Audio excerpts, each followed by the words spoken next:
ever feel like you are doing everything right? You're working hard, you're staying disciplined, you're crushing your workouts, but instead of feeling stronger, you're feeling exhausted? I know that happens to me once in a while. But what if I told you that your health habits might actually be holding you back? Today's guest is here to help us break free from that very cycle. Hey there. I am Rosie, and I am the host of No Woman Left Behind. And if you are tuning in today, you're probably a high achieving woman trying to balance it all, your career, your health, life. But maybe you're feeling a little bit too thinly stretched.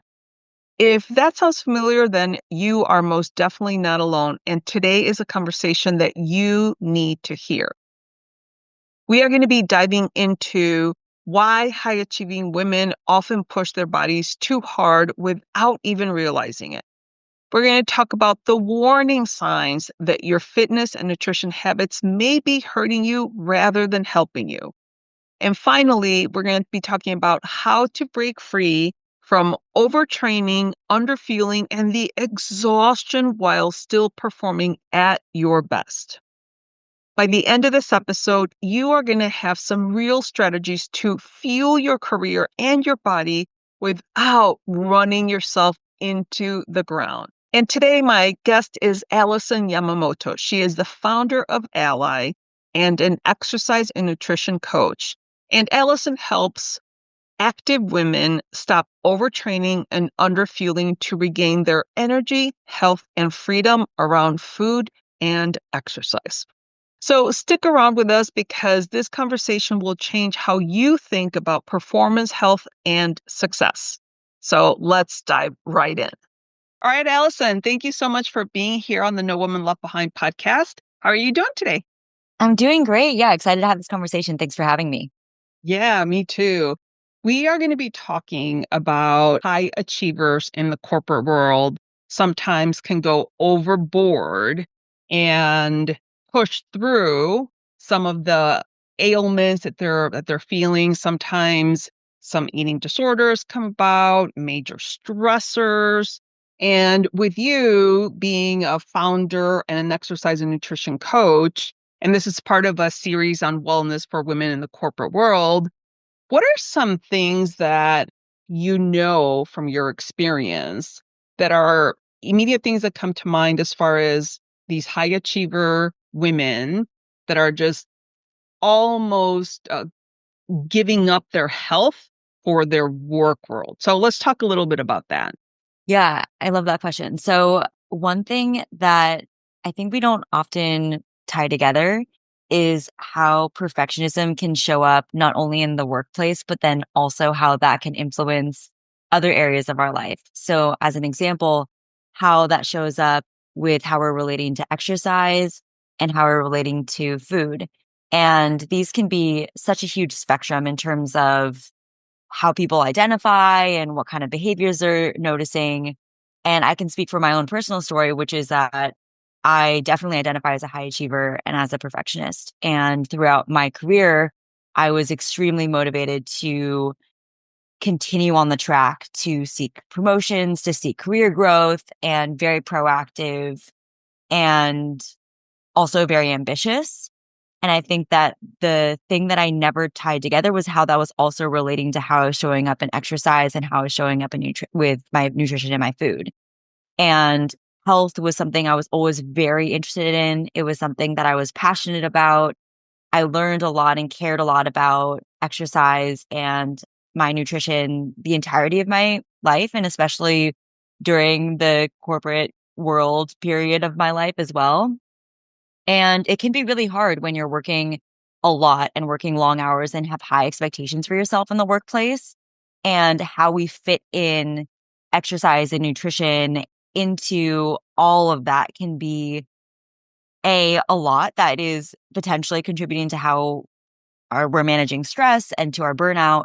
But B, it can be an area where I was noticing some of those same perfectionistic tendencies start to trickle into those other areas of my life. And that could look like setting a lot of regimented structure around my routine in general. And that would show up in my nutritional habits and the standards I set for myself around adhering to what I believed was optimal when it came to my health or my nutrition, as well as with exercise and wanting to be really fit. And then, therefore, setting a lot of rigidity or regimented structure around my exercise that wasn't necessarily in and of itself bad, but the extremes that we can fall into when we're continuing to raise the bar and we're continuing to push through some of the warning signs that can be demonstrating to us that we actually are getting into a place where we're running risk of overtraining or underfueling is where we fall into some of those pitfalls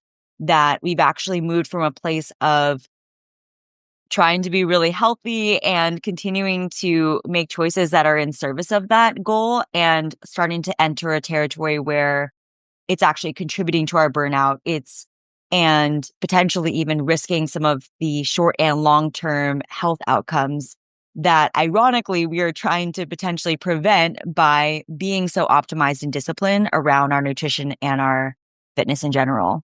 So you obviously have a lot of knowledge on how the high achievers can actually show up. And like you said, like routines are great, but if you start going overboard and start becoming so rigid that your health is actually becoming something that's detrimental instead of something that's positive. And you talked about some warning signs. So, warning signs. So, what are some of those warning signs that, again, you're a high achiever and you think you're doing really well with your fitness and your nutrition, and then all of a sudden it starts going into those things like eating disorders or like massive stress where you start developing anxiety, depression, things like that. So, what are those warning signs that we need to be aware of? Yeah, and I think that there's it's worth noting also that some of the risks that these warning signs are starting to demonstrate are sometimes there is definitely the eating disorder case, which is one very specific and also extremely important category within this area. And because it's a huge spectrum, there are some instances where people are making some of these mistakes due to lack of awareness about some of these warning signs and the normalization of just pushing through. There are some instances where it's a spectrum, and there are people that have fallen into some of the beliefs around what good looks like when it comes to our fitness and nutrition that may not realize that those could be slightly disordered tendencies. And that was something that for my story specifically, I really struggled with. And the folks that I see that I'm working with are definitely not predominantly falling into the categories of I identify as having an eating disorder. And so I just want to break that down because I think that that's one area where it might isolate some folks that still Yeah. might resonate with some of these challenges that they're experiencing. And some of the risks are, as you mentioned, they could be going down the path of the mental health risks of depression, anxiety, eating disorders, etc. There are also like physiological risks that we can go into a little bit more related to bone health, menstrual functioning, and otherwise that are also things that we often aren't aware are the risks that we're exposing ourselves to. But when we talk about those signs, so I like to break these into more like physiological signs and then behavioral or mental signs. And so some of the physiological signs are anything from feeling really tired, a lot of the conventional signs of burnout. So, like elevated levels of stress that are really hard to manage or feel very chronic. But there's also lower libido. There's feelings of being cold a lot of the time or more often than what we might be seeing other people experiencing. It could be brittle hair or nails. It could be poor sleep quality or frequent urination. So all of those are some of the physiological signs you could be noticing. And then on the mental or even the behavioral side, so I mentioned stress, I mentioned some of the other behaviors, but specifically, it could be constant fixation around food Mhm. or feeling guilt when it comes to certain behaviors around food or feeling laziness around rest or taking a rest day, feeling like you have to use exercise as a way to compensate for some of your behaviors around food, feeling that you are restricting either certain food groups or how much you're eating, following a lot of rigidity around diets, and any of these like pressures around clean eating. So, really avoiding certain foods and feeling guilty if you were to explore or have some of those foods is one of the common behavioral identifiers that Mm, this could be one of the experiences that you're having around overtraining or underfueling. yeah. There's so much there. And I also know we talked also about previously when we originally met, we also talked about the societal body standards where, you're in the corporate world and you're expected to look a certain way. How does that come into play with what the conversation that we're having today? 100%. And I think that it's interesting because that's exactly what ties a lot of this perfectionism together, which is that in the corporate world, we have really high standards for ourselves. So we might believe, I already want to be 3 levels ahead. I want to be 5 levels ahead. I can already see myself in these very aspirational positions, and that's attainable for me, and I go after it. And I think that that's one of the most amazing pieces of that perfectionism mindset is sometimes you do strive in a way that fuels that ambition. But on the other side of that, it can be these feelings of not being enough and feeling like you aren't enough at where you are right now. And that motivator can lead to a lot of self criticism. And that can show up related to these bonding standards as well, which there's so much, whether it's images, whether it's other people that we can compare ourselves to either online or in real life, that we see either explicitly or not comparison related to body standards.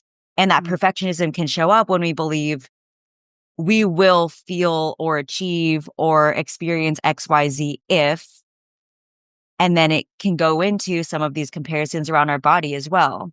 And so when we have some of those high expectations and standards around our body, in a similar way that we might have high expectations and standards for ourselves in other aspects of our life, that striving in a way that is fueling this belief that we might have that we're not enough mm. can be what is motivating us to exert so much control around our food or around our exercise.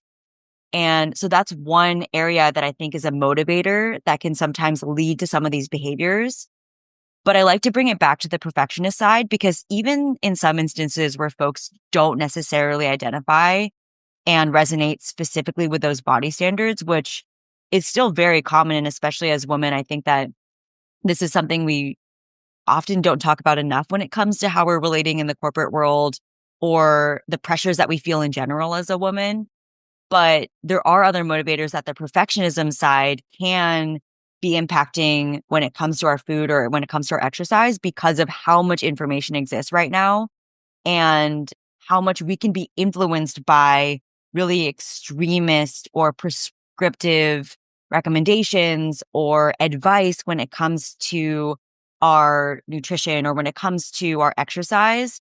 That when we hear that same standard of, I need to meet these expectations and I need to make sure that I'm optimizing my health, that can lead us to be more regimented around some of that advice that we really take to heart and we follow to a T. And I think that that's one thing that we might notice, those commonalities, if you reflect on it in terms of how you might be showing up in that workplace. And I know this is definitely true for me, and how we're responding to or internalizing some of the advice that we're seeing that can be really based in a more like fear based or a fear mongering type of either nomenclature or method of delivery when it comes to our health as well. Yeah, because as women, we tend to be people pleasers to begin with, and we want to make sure that everybody has everything that they need. And when we're in the corporate world and we're working so hard and we just want to continue to advance in our careers, with the promotions and the raises and stuff like that. But there's a lot of like you said, fear based, like, oh, I gotta do better, I gotta do well because I want to get promoted. I don't want to get fired, for whatever reason. And all of that stress and anxiety is just so prevalent, especially these days. You talked a little bit about social media, and I think in this day and age, it would be so difficult to raise young girls because of all the social media, and they're constantly being bombarded with that information about, how you look. And I understand that girls as young as like 9 or 10-year-olds are now into like a whole skin care routine, like a whole entire 30, 40 minute, skincare routine. And their parents are buying them all these products and stuff. And I'm like, you're 10. You shouldn't be worried about that yet. It's always good to take care of your skin. But I think again, it's kind of going overboard where we're just so worried about the physicality of the body and not necessarily about the mental health and how we can promote the intelligence of girls and their effort. And Carol Dweck in her book Mindset talks a lot about how instead of saying, good effort, good job, we're like, oh, you're so pretty. And so I know we also talked about pretty privilege. So can you explain to me what pretty privilege is? Imagine a space where your career aspirations are supported by a community that truly understands your journey. A space designed for women like you, ready to elevate their careers. Our monthly membership includes everything from expert training and monthly workshops to a custom career roadmap. Join a supportive community where group coaching and networking turn your professional goals into achievable milestones. Celebrate your wins with a network of women who are as invested in your success as you are. Unlock the leader within.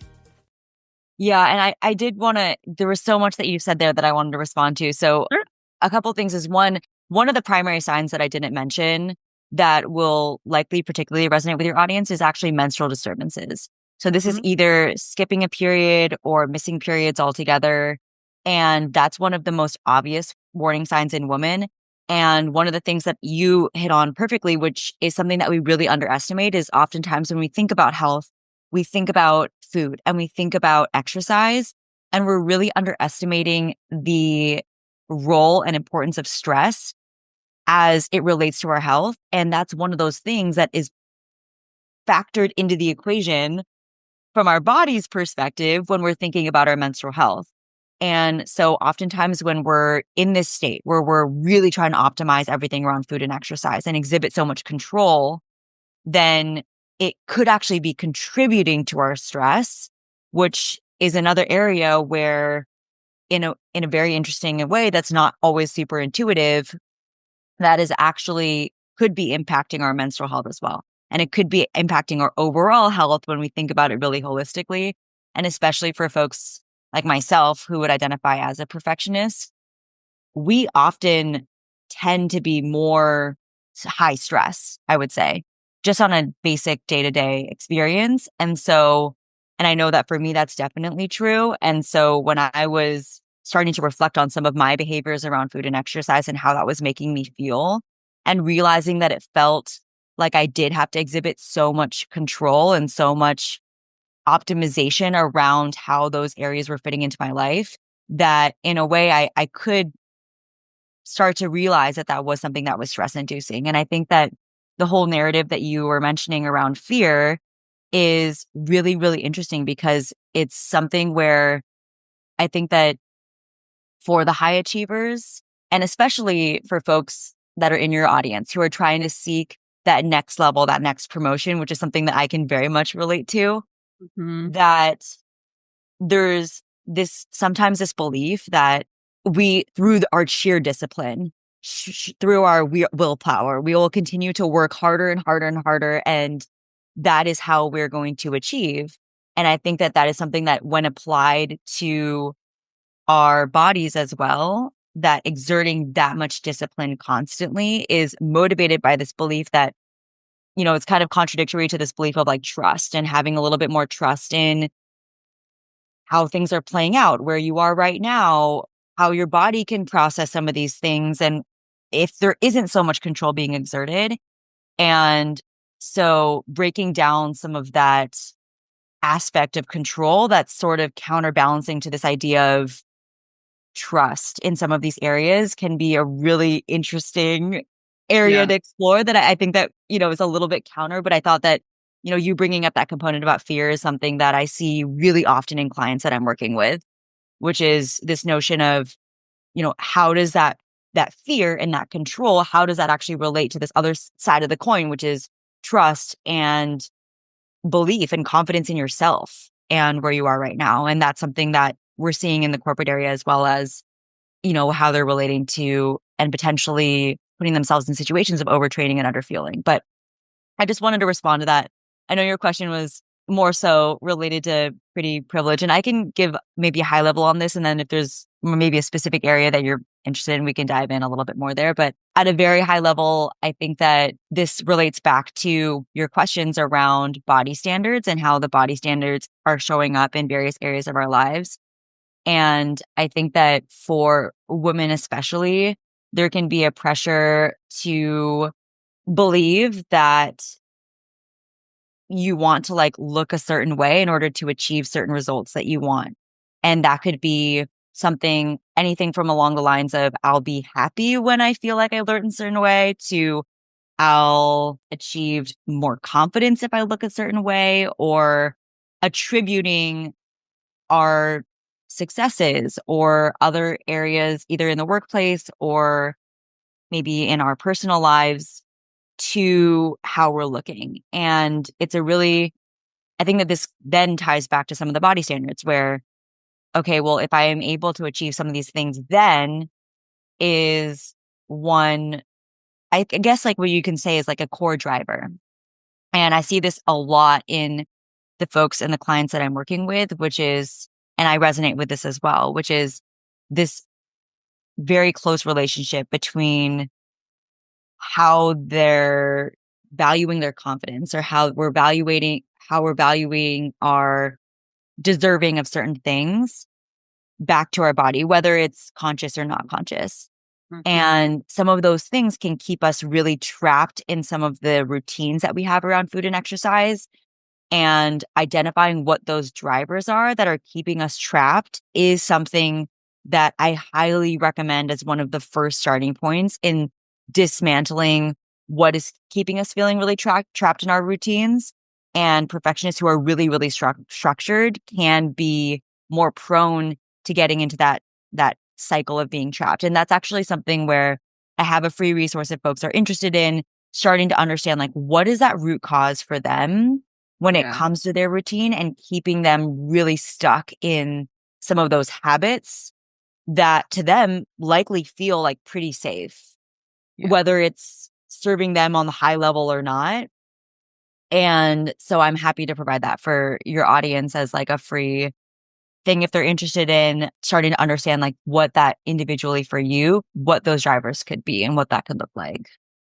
Yeah, when you started talking about trust, so I do a lot of energy work, and it's so interesting how a lot of these thoughts that come up in our head or come up in our heads that we think about, and a lot of it is just unconscious. So you don't even know that it's happening. You don't even know why you're behaving, why you're doing the things that you're doing until you start doing that inner work. It's one of the things that we don't talk a lot about because it all kind of boils down to you feeling like you can trust yourself and feel safe within yourself, love yourself. And that's kind of like a core thing of what you were just talking about, that you need to do that reflection work as to why you're feeling and thinking the way you are. And then you can kind of start uncovering some of those limiting thoughts and ideas and reframing them into something more positive. So give me an example, if you would, of, a client where you might be working with them with a framework, to kind of start dismantling some of those thoughts, because although that stuff is external, and I'm glad we're having this conversation because your physicality, your body, your health, that's all external. But a lot of times that is a result of stuff that's happening internally. So, what are some of the things that you work with your clients on for that? Are you ready to accelerate your career? Whether you're just starting out, making your move up the ladder, or ready to take the fast lane, there's one question you need to ask yourself. Where do I stand? Introducing the Promotion Readiness Quiz. In just a few minutes, discover if you're an emerging leader, a progressive pro, or a career trailblazer. Get tailored tips and strategies to help you grow, elevate your skills, and move forward faster. Take the quiz now and step into the next chapter of your career with confidence. Your career breakthrough starts here. Take the Promotion Readiness Quiz now. So I can give a specific example, which is I was working with a client, and one of the routines or traps that she was struggling with was around this relationship with food and exercise. And one of the beliefs, and I think that this is where it really starts, which is uncovering what those beliefs are that are sometimes beneath the surface. And this is why I value in the programs that I offer for folks, there being a component that is very individualized, because the beliefs that we have tend to be, and when we explore them, specific to our own history and our own experiences.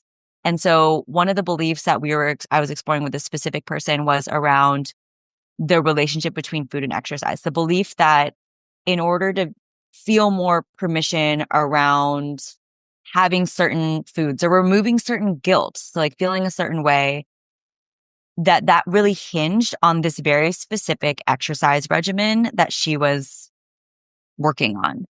And once we were able to identify that belief and start to explore it a little bit further, we realized that a lot of what was driving that was her understanding that essentially the way that her body was expending energy was dependent on this exercise that she was participating in.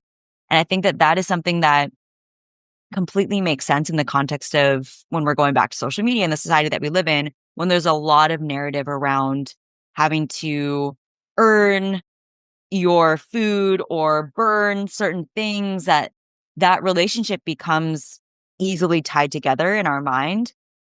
And in reality, when we think about our energy expenditure, and so part of dismantling that belief was actually starting to explore like what the truth facts are in this area. And so part of it was education, which was that when we think about energy expenditure, a huge portion of our energy expenditure is what we're doing without any exercise at all.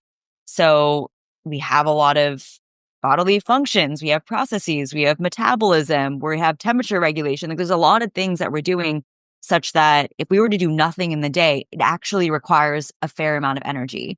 And there's actually a lot of energy that goes into these other components like need, which is just us doing daily activities, such that there was, for her specifically, a huge overestimate in terms of how much energy she was expending as a percentage of her total energy in these specific workout sessions.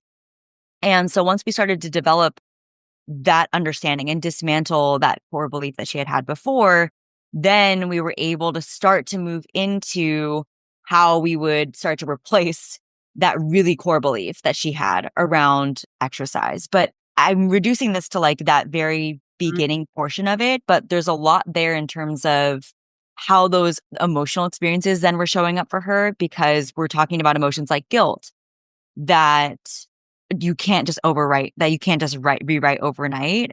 But the start was in identifying what the belief was. It was in starting to understand and dismantle some of the myths that belief was constructed upon, and then really working together to start to expose some of the emotional ways that was showing up in her day to day, so that we could change some of her habits that were contributing to underfueling and overtraining and causing menstrual disturbances that she was experiencing, and causing her to kind of maintain this hyperfixation on food, this need to like exhibit a lot of control around food, that were helpful once we were able to develop like the identification of that belief. So this is one example of many of how those types of maybe like myths or advice or things that we see that we don't always realize are feeding into us from various different areas, whether it's an exercise class or social media, or just things that we have picked up on over time, maybe from things that people have said to us even throughout our lives. and how those are now maybe presenting in areas that are keeping us trapped in that cycle now. Yeah, that is so interesting. And that inner work is so important. I think one thing that people don't realize is that you don't know what you don't know. And working with a coach like yourself and myself, where I'm a certified high performance coach. So we do a lot of the reflection work and a lot of like peeling back the onion and like the different, themes that we work in. But doing that reflection work with a coach that can actually guide you, because you can try to do the work by yourself, but if you don't know where to go or how to tie in those limiting beliefs with thoughts that, like you said, this is the all of the thoughts that we think are rooted in our childhood. And it doesn't matter how good of a parent you are, you never know what one sentence you can say to your child, and they can have this trauma for the rest of their life, and they can be living into this trauma. I knew this woman once, and she said, we weren't working together, but she said that when she was 5 years old, she asked her mother for a gumball, and the mom was in a hurry. So she said no. And the little girl, or, my friend at the time, she's like, so as a 5-year-old, I was like, oh, I'm not even worth 5 cents, which is the value of a gumball. And then that's what she lived her life as, not being worthy of things. And that's how she lived her life. And so a lot of these thoughts and beliefs can transmit in our bodies from just one exchange that you could have had, in your childhood, which most of us have many different, exchanges. And with a coach like yourself, we can kind of start breaking down those things so you can start identifying them.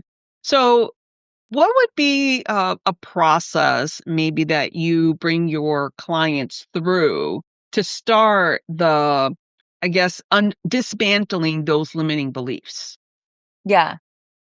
So I will say that a lot of the time when we're starting, it's around, we usually start the process with an understanding of the exercise and the nutrition component, because a lot of this is coming down to what in the routine is working and isn't working right now. And how is that contributing to some of the warning signs or like the health risks? And how can we start to address some of those issues? And so when we're really trying to address the problem of if you are overtraining or if you are underfueling in a way that it is impacting your stress levels, it's impacting your menstrual cycle, or it's impacting your own mental health or your physical health. As I mentioned, it could be impacting, like increasing your risk of injury. It could actually be causing like performance stagnation and even impairing your ability to recover appropriately and build and maintain muscle even. It could be causing digestive issues. So the first thing that we're starting with is, how do we start to identify areas in nutrition and exercise that might be contributing to some of those other factors that you're experiencing? And I think that one of the things that's super illuminating for a lot of folks is, I recently was working with a client who had a lot of these unexplained symptoms and didn't realize that they were all tied together. And so she came to me and she was experiencing digestive issues, and a lot of people had recommended various elimination diets. She was experiencing these menstrual disturbances and a missing period.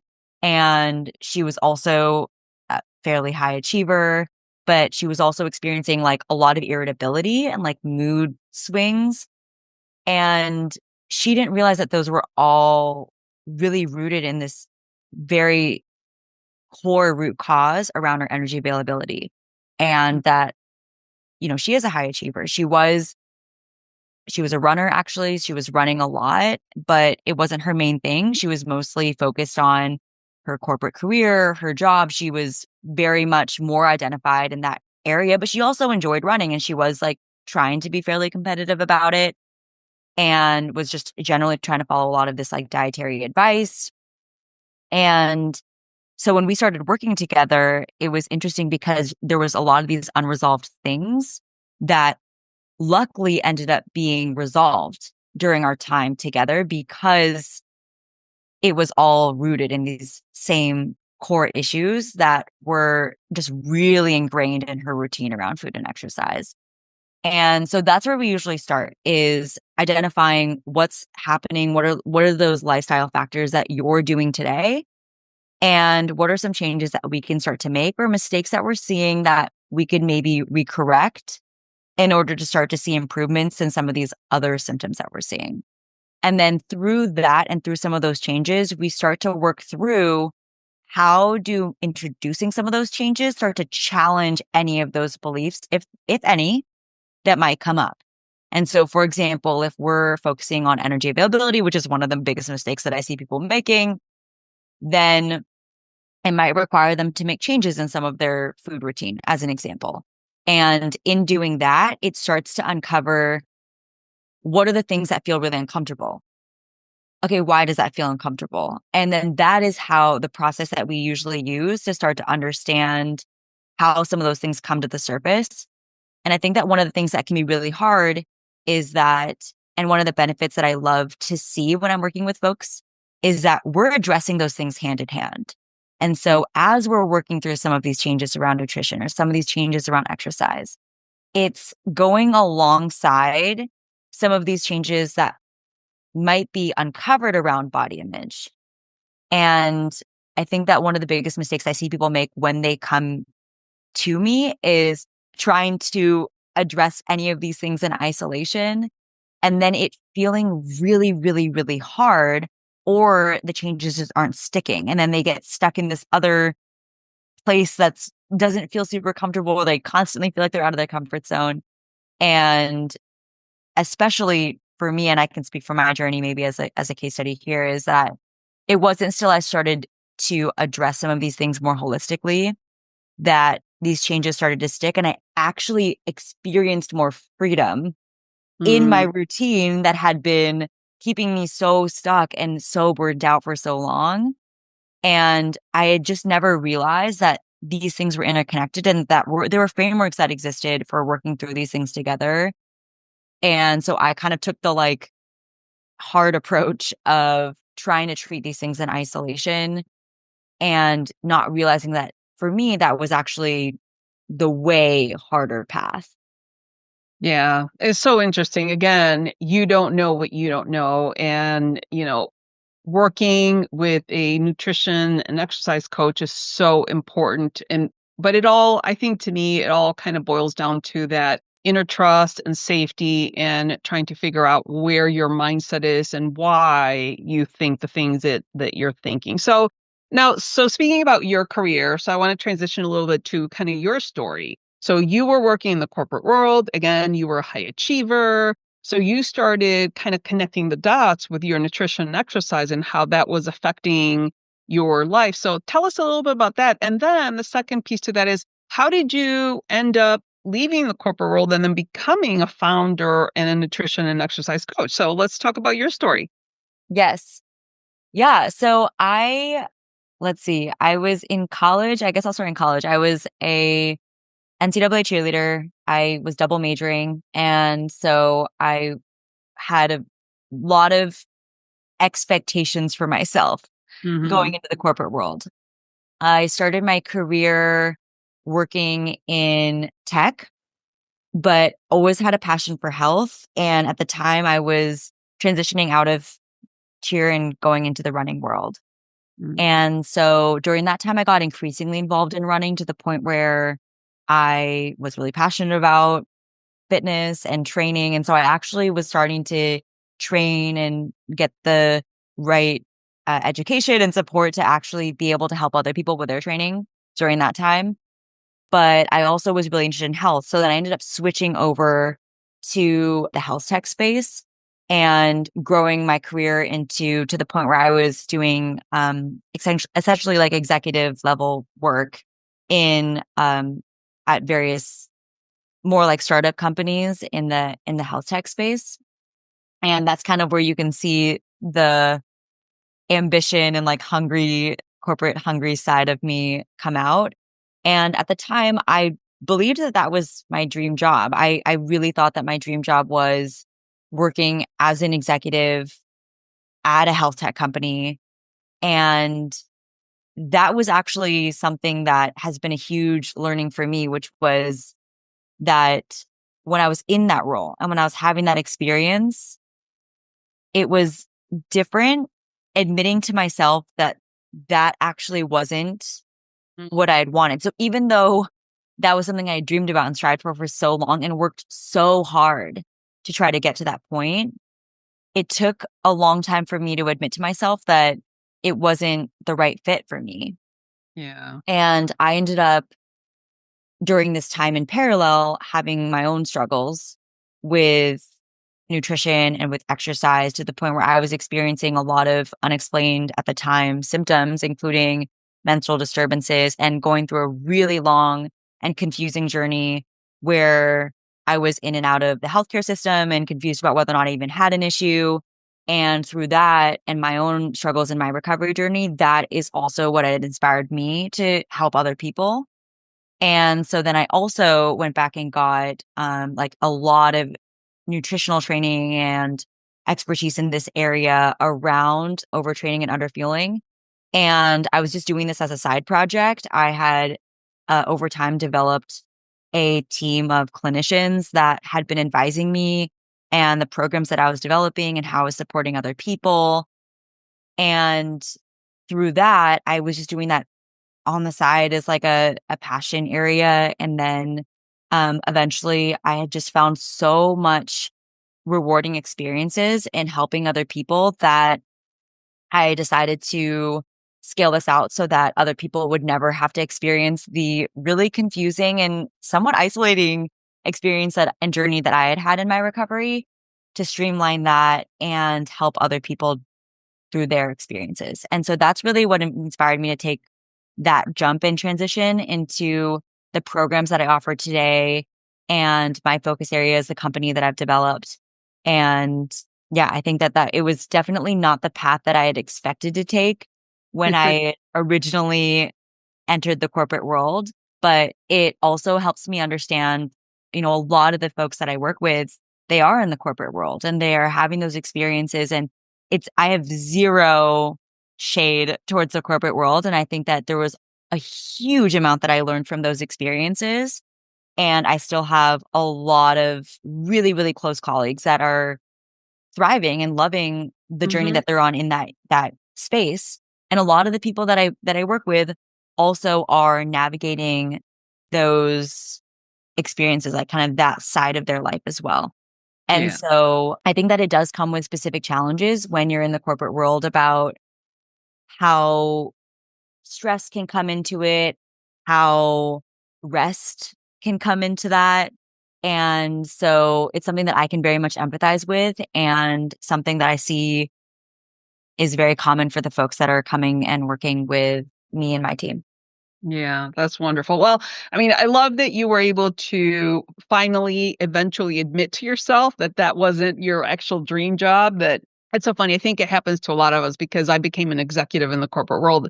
And my experience in the corporate world was great. I mean, I always got promoted and I was the high achiever and I kept, moving up the corporate ladder. But in the end, it was kind of like, okay, I think I'm ready to leave. And, just by serendipity, I was able to leave, and it's been such a wonderful thing to help people and uh, understand how to help them. As coaches, it's just so important. And I love the term that you use, the underfeeling, because the underfeeling happens to everybody.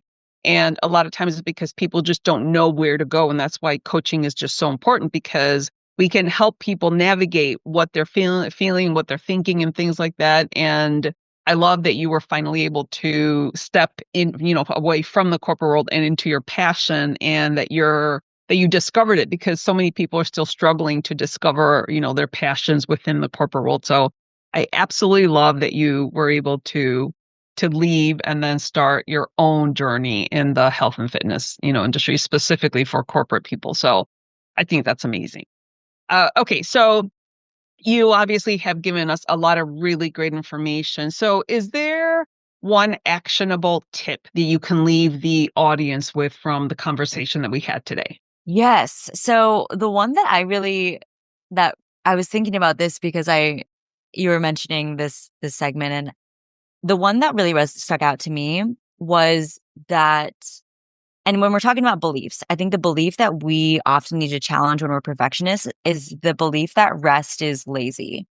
Mm, And so one actionable tip that I recommend anyone try if they haven't already done it is to try to assess what in their life or day to day right now they find to be energizing, meaning that it fills them up, it brings them more energized energy, and what they find depletes their energy.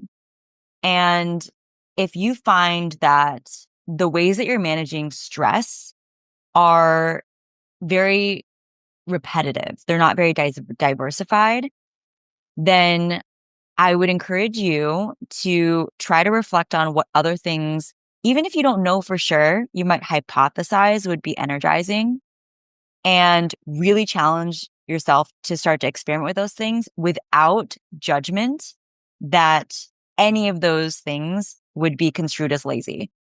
mm, And this is something that has helped me in times where I felt really hyper stressed or really burnt out or stuck, which is being able to really take a critical eye on how many things I'm investing in throughout my day to day, throughout my life, that I'm allowing myself and permitting myself to do that are filling up my energy. So they're re energizing me, not just not depleting my energy, they're actively bringing me more energy. They're re energizing.